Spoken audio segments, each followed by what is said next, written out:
అభయ్ చాలా కాలంగా credit card వాడుతున్నాడు. ఇంట్లో ఒకడికే క్రెడిట్ కార్డ్ ఉంది. అభయ్ కొడుకు అంకిత్ ఇప్పుడే కాలేజ్కి వెళ్ళడం మొదలుపెట్టాడు. ఇప్పుడు తన కొడుకు క్రెడిట్ కార్డ్ కోసం ప్లాన్ చేస్తున్నాడు. కొత్త కార్డు కష్టాలను అభయ్ కోరుకోవడం లేదు. ఎందుకంటే కార్డు వచ్చాక బిల్లులు కట్టాలి, ఎక్కడ తన కొడుకు ఎక్కువగా ఖర్చు పెడతాడు అన్న ఆందోళన ఉంది. మరి ఇప్పుడు ఏం చేయాలి? అభయ్ సమస్యకు ఓ పరిష్కారం ఉంది. ఈ సొల్యూషన్ పేరు యాడ్ ఆన్ క్రెడిట్ కార్డ్. ఇదేంటి, ఎలా పనిచేస్తోందో డీటెయిల్గా చూద్దాం. యాడ్ ఆన్ క్రెడిట్ కార్డ్ని సప్లిమెంటరీ కార్డ్ లేదా సెకండరీ కార్డ్ అని కూడా అంటారు. ఇది నిజానికి మీ ప్రైమరీ క్రెడిట్ కార్డుకు పొడిగింపు అనుకోండి. అంటే మీరు మీ క్రెడిట్ కార్డుతో పాటు మరో కార్డు కూడా తీసుకోవచ్చు. అదే కార్డ్ని యాడ్ ఆన్ క్రెడిట్ కార్డ్ అంటారు. కార్డ్ హోల్డర్లు తమ క్రెడిట్ లైన్ను ఈ కార్డ్ ద్వారా కుటుంబ సభ్యులతో పంచుకోవచ్చు.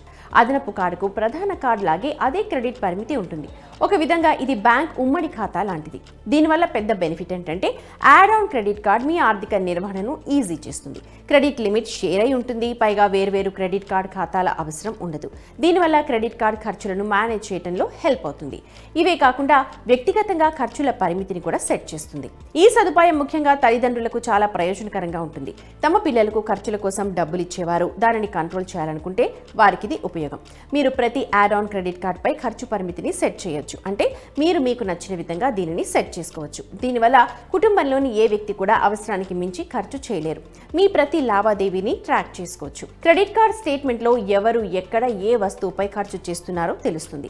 సెకండరీ యూజర్స్ కోసం క్రెడిట్ స్కోర్ని బిల్డ్ చేయడంలో సహాయపడుతుంది.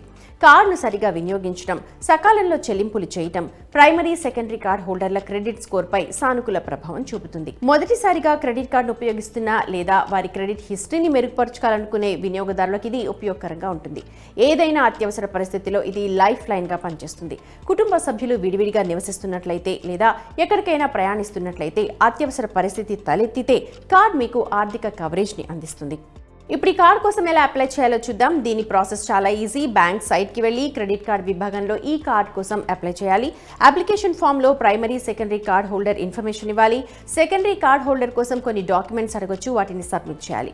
అది ప్రాసెస్ అయిన తర్వాత ఆమోదించిన తర్వాత కార్డుకు మీ అడ్రస్ వచ్చేస్తుంది.